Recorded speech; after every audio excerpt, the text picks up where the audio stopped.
शरधनुषं बद्धपद्मासनस्थम् पीतं वासोऽवसानं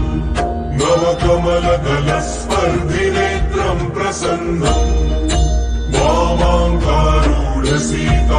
मुखकमलमिलल्लोचनं नीरदाभम् नानालङ्कारदीप्तं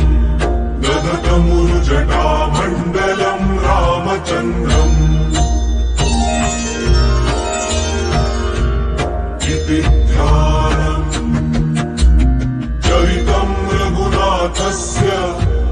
शतकोटिप्रविस्तरम् एकैकमक्षरं पुंसां महापातकनाशनम् ध्यात्वा नीलोत्पलश्यामम्